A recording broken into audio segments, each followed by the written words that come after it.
नमस्कार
बाहर संसार है, अंदर संन्यास है।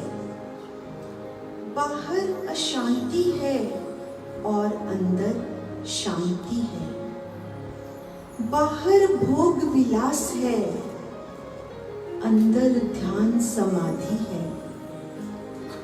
बाहर धन की दौड़ है, अंदर धर्म का आनंद है। उन्होंने यही जाना और यही ज्ञान लिया तथा संसार के मानव जाति को भी यही कहा कि तुम भी अपना अनुभव करके देख लो, क्योंकि बिना अनुभव के संसारी मानते नहीं, समझते नहीं और तो और ज्ञान को सुनते हुए भी सुन नहीं पाते। इसलिए मैं कह रहा हूं कि तुम भी अनुभव करके देख लो, नहीं तो थोड़ा विचार करके देखो, अपने अंदर झांक कर देखो। क्या तुम सच में सुखी हो?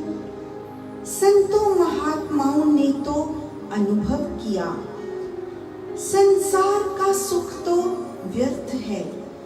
यहाँ तक कि जिसे तुम स्वर्ग कहते हो, महापुरुषों ने उसका सुख भी व्यर्थ कहा है, क्योंकि स्वर्ग का सुख भी तो बहुत देर तक नहीं रहता, कुछ देर के बाद खत्म हो जाता है।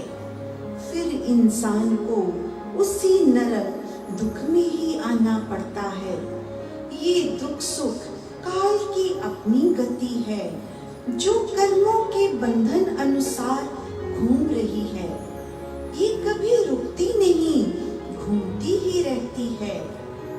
दुख तथा सुख के चक्कर में ये काल दो कल के बीच में से पैदा होकर काल बनकर मृत्यु की मीठी गोद में ले जाता है। इसलिए कुछ ऐसा सुख मानव को खोजना चाहिए जो आकर कभी ना जाए, इस जन्म में ही नहीं, किसी जन्म में भी ना जाए। ऐसे सुख खोजने के लिए सद्गुरु की शरण में जाना होगा, जो महाशांति के सागर में डूबा हो, जो परम मौन के आनंद में लीन हो, जो संसार तथा संसारी पदार्थों के साधनों से दूर बैठा परम के ध्यान में लीन हो। ऐसे सतगुरु की शरण में जाने से पहले मानव को अपनी इंद्रियों का कुछ ज्ञान होना जरूरी है। चित्त की वृत्तियों के बारे में भी तो अनुभव होना चाहिए कि ये चित्त की वृत्तियां हर समय सुंदर रूप आदि देखने से विषयों की ओर खींच कर ले जाती हैं। इन विषय विकारों के जाल में जब हम पड़ते हैं तो मानव तन में कामना पैदा होती है, ये मन की चंचलता बढ़ती है। अगर मन की लालसा पूरी हो जाए तो शरीर के अंदर और अग्नि भड़कती है, अगर ना हो तो क्रोध बढ़ता है, जो सारी शरीर को जलाता है। नाना कामनाएं अंदर से अशांत करती हैं। दुख तो होता ही है, साथ में क्रोध भी बढ़ता चला जाता है। शरीर में बेचैनी होती है, कुछ अटपटा सा करने की और मानव तन बढ़ता है। तब इसी से सब तरह के दुख पैदा हो जाते हैं तथा कभी कभी मानव को वासना के कारण कुछ ऐसी बीमारियां लग जाती हैं जो शरीर के लिए अति दुखदाई बनकर उसका पीछा नहीं छोड़ती, अंदर ही अंदर सताती रहती हैं। मानव को ये ध्यान ही नहीं रहता कि ये सब पीड़ा जो मुझे सता रही है, ये दुख मेरे ही कारण हो रहा है। जो कष्ट मैं झेल रहा हूँ इसके पीछे मेरी अपनी विषय विकारों की लालसा ही है, पर उस समय ये सोच आती ही नहीं। अगर आई भी तो तब जब सब कुछ लुट चुका था, हाथों से निकल गया। कभी कभी विषय भोगों के कारण मानव तन विषय बन जाता है। विषय वासना का भूत जब सिर पर चढ़ता है तो मानव को पागल बना देता है और कभी कभी कितने ही पाप कर्मों का कारण बन जाता है। तब उस शरीर में विचार इतने गहरे जम चुके होते हैं, जैसे आटे में पानी डाल दिया जाए तो आटे का पहले जैसा आकार बनाया नहीं जा सकता। ऐसे ही मानव तन में भोग वासना जब घर कर लेती है तो उसे कुछ नहीं सूझता जब तक वासना की इच्छा पूरी नहीं होती। पर ये तो अग्नि है, घी डालने से और भड़केगी, इसका कहीं भी अंत नहीं है। इसलिए साधना करने वाले लोगों को इस विषय भोग की ओर बहुत ध्यान नहीं देना चाहिए, क्योंकि ये नरक के द्वार पर ले जाती है और भक्ति मार्ग से गिरा देती है। इससे बचे रहें, इसकी शक्ति बहुत बड़ी है और ये सदा अपनी ओर खींचती है। इसको तुम सिमरन ध्यान की शक्ति से अपने वश में कर सकते हो, मगर इसका अंत कोई करा सकता है तो सच्चा सतगुरु जो पूर्ण संत हो। गुरु पर जिसे पूरा यकीन हो, गुरु के शब्दों को ईश्वर के शब्द मानता हो, तब उस साधक को गुरु आईना दिखाता है कि ये शरीर की सुंदरता एक दिन बदसूरत हो जानी है, ये सदा रहने वाली नहीं है। कोमलता से जवानी आएगी और जवानी से बुढ़ापे की ओर ढलती चमड़ी झुर्रियां पड़ जाएंगी। ना बचपन की खूबसूरती रहेगी, ना जवानी का सदा रहना होगा, ना कोमलता सदा रहेगी। ये ढलने वाला शरीर, मल मूत्र से भरा ये पेट, इन सब इंद्रियों का ज्ञान का आईना सतगुरु दिखाता हुआ उस ईश्वर की सत्ता की ओर ले जाता है। उसके मन के विकारों को परमात्मा के नाम की शक्ति से धो डालता है तथा उसको नाम जाप करने की प्रेरणा देता है। नाम जपाता है, खुद जपता है, मन में त्याग की भावना भरता हुआ, सुख दुख को जानने का ज्ञान देता हुए सुख दुख के किनारों से पार ले जाता है। उस परम आनंद सर्वशक्तिमान की शक्ति का अनुभव कराकर उसको अमृत पान कराता है। माना कि सतगुरु के मार्ग पर चलना बहुत कठिन है, मगर असंभव नहीं है। बहुत ऋषि जन चलते आए हैं और उन्होंने इस पर आनंद को पाया भी है। जिन्हें तुम आज पूजते हो, मानते भी हो, उनके सुंदर सुंदर गीत भी गाते हो, पर मैंने अधिकतर लोगों को देखा कि वो जो गुरु के ज्ञान की ओर ध्यान नहीं देते, बल्कि वो ये चाहते हैं कि सतगुरु हमारे कहने पर चले। धन और तथा सुविधाएं देकर संसारी लोग गुरु को ही संसारी बनाना चाहते हैं। देखने में आया ज्यादातर लोगों, संसार के लोगों में ऐसी भावना हो गई है कि वो आत्मा को शरीर से जुदा नहीं समझते। शरीर ही आत्मा है और आत्मा ही शरीर है, ऐसा संसारियों में माना जाता है। यही बहुत बड़ी भूल है, अज्ञानता है, अविद्या है। मानव बुद्धि पर सदियों से यही अंधकार छाया हुआ है, स्वार्थ का, मोह का। इस कारण वो शरीर को ही सब कुछ समझ बैठी हैं। जैसे सूरज के आगे काली बदली आ जाने पर उसका प्रकाश नजर नहीं आता, इसी प्रकार मानव की बुद्धि पर भी स्वार्थ के बादल छाए हुए हैं, जिस कारण वो अपनी आत्मा का अनुभव नहीं कर पाता, अपनी आत्मा का अनुभव नहीं कर पाता। जय श्री राम।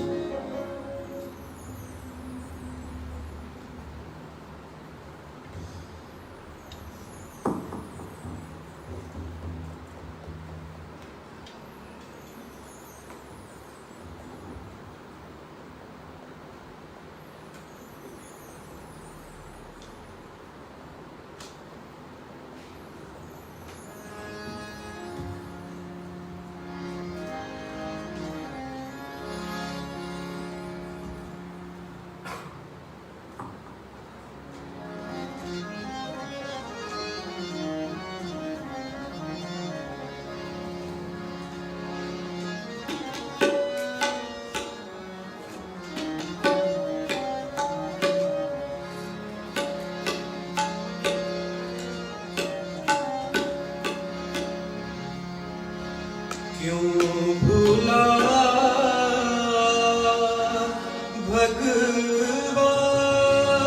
भगवान रे मानव, क्यों भूला भगवान, क्यों भूला भगवान, क्यों भूला भगवान, क्यों भूला भगवान रे मानव, क्यों भूला, क्यों भूला भगवान रे मानव, क्यों भूला।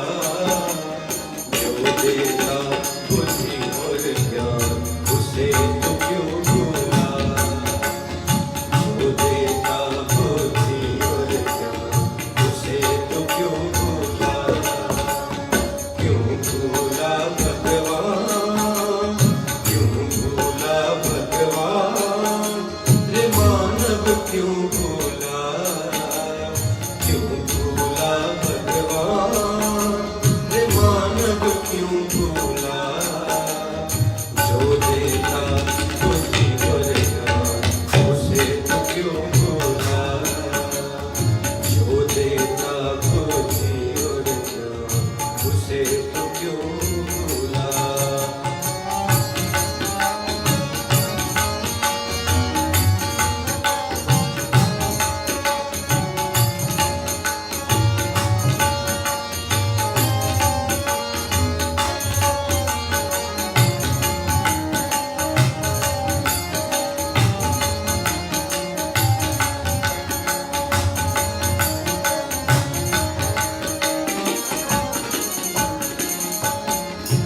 जिसने रची है तेरी काया, अपना आत्मा उसमें बिठाया।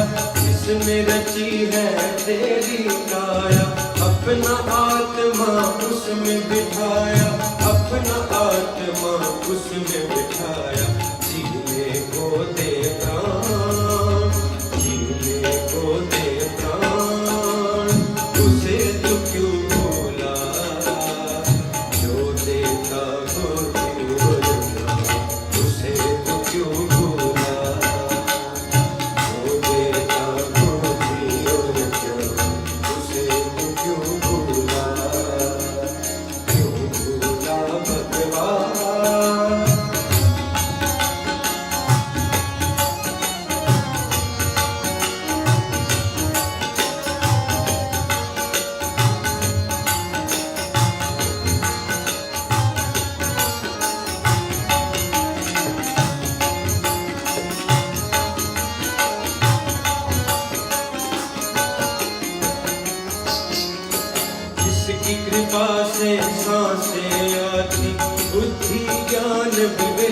बढ़ाती, जिसकी कृपा से सांसें आती, बुद्धि ज्ञान विवेक बढ़ाती, बुद्धि ज्ञान विवेक बढ़ाती, उसी का कर ले ध्यान, उसी का कर ले ध्यान। रे मानव क्यों भूला, जो देता बुद्धि और ज्ञान, उसे क्यों भूला, जो देता बुद्धि और ज्ञान, उसे क्यों भूला, क्यों भूला भगवान।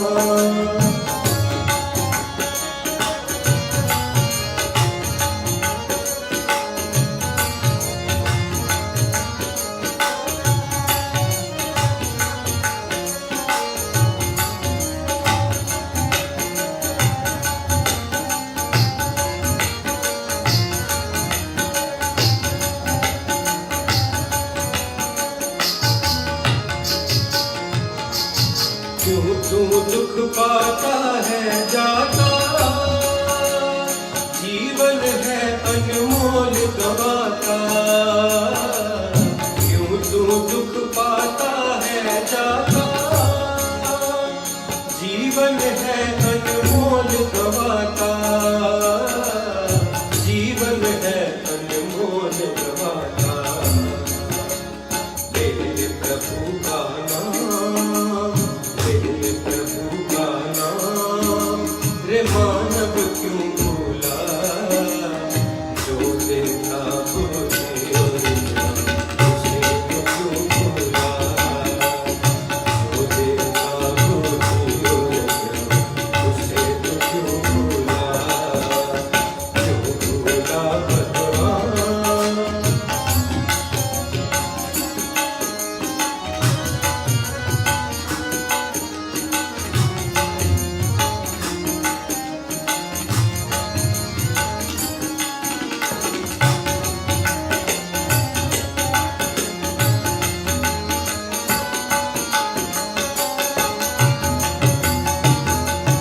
साथ न दे कोई संसार, साथ न दे कोई संसार, है स्वार्थ के रिश्तेदार। साथ न दे कोई संसार, है स्वार्थ के रिश्तेदार, है स्वार्थ के रिश्तेदार। क्यों भूले जन्म का साथ, क्यों भूले जन्म का साथ। रे मानव क्यों भूला, जो देता बुद्धि और ज्ञान, उसे क्यों भूला, जो देता बुद्धि और ज्ञान, उसे क्यों भूला, क्यों भूला भगवान।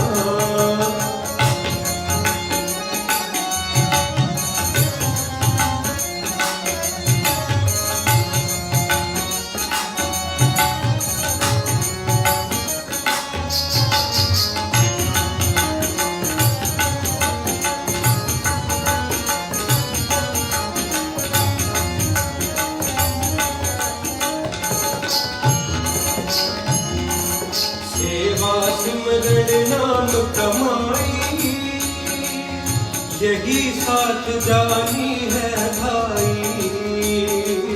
सेवा सिमरन नाम कमाई, यही साथ जानी है भाई, यही साथ जानी है भाई। कर सेवा निष्काम, सिमर तू राम, सिमर तू राम। कर सेवा निष्काम, सिमर तू राम, सिमर तू राम। कर सेवा निष्काम, सिमर तू राम, सिमर तू राम।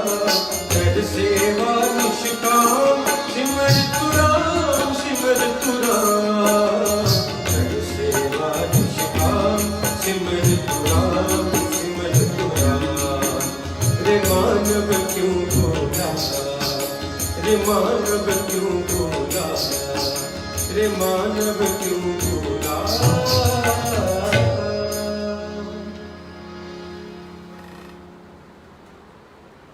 क्यों भूला भगवान, रे मानव क्यों भूला, जो देता बुद्धि और ज्ञान, उसे तो क्यों भूला। वो सर्वशक्तिमान परमात्मा यदि हमें अपनी शक्ति का कण मात्र अंश भी दे देता है, वो भी हम संभाल नहीं पाते। कण मात्र की शक्ति से ही ये इंसान का तन मन इतने अहंकार से भर जाता है कि वो भूल ही जाता है कि मुझे तो परमात्मा ने केवल कुछ अंश ही अपनी शक्ति का दिया है। पर नहीं, ये मानव के अंदर ऐसी अहंकार की रचना की गई है कि थोड़ा सा पाते ही उसके तन और मन पर कैसे ये अहंकार हावी हो जाता है। कितने ही उदाहरण इतिहास में क्या हम नहीं देखते? क्या हम कुछ शिक्षा लेते हैं? हमने देखा हिरण्यकश्यप का वर्णन आता है, केवल इतना सा ही तो परमात्मा से वरदान मिला अपनी भक्ति के बदले में। कह सकते हैं कि हमने साधना की और परमात्मा से क्या क्या मांगते हैं। क्या मांगा? मैं दिन में ना मरूं, मैं रात को ना मरूं, मैं अंदर ना मरूं, बाहर ना मरूं, कोई मानव ना मार पाए, कोई पशु ना मार पाए।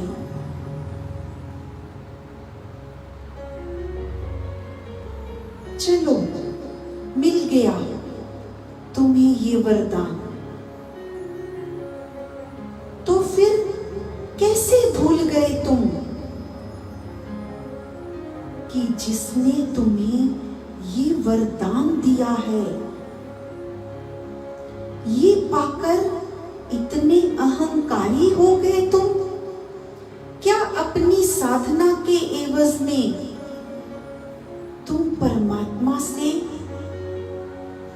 पाप करने का, दूसरे को पीड़ा देने का लाइसेंस ले लेते हो? लेकिन बुद्धि पर ऐसा अहंकार छा गया, केवल छोटा सा वर मिलने पर ही भूल गया, केवल ये वर मिला है, यहाँ ना मरूं, ऐसे ना मरूं। ये वरदान नहीं मिला कि कभी नहीं मरूंगा, अमर हो गया मैं। ऐसा परमात्मा किसी को वर नहीं देते। लेकिन उस सर्वशक्तिमान को भूलकर स्वयं को ही परमात्मा ईश्वर घोषित कर दिया। तो क्या पाप का अंत नहीं हुआ? हुआ है। हम रामायण में कभी कभी देखते हैं कि जब रावण को दिखाया जाता है तो ऐसा दिखाते हैं जिस सिंहासन पर वो बैठा होता है, वहां नीचे एक काल के प्रतीक में उसके पांव के नीचे एक मूर्त रखी जाती है।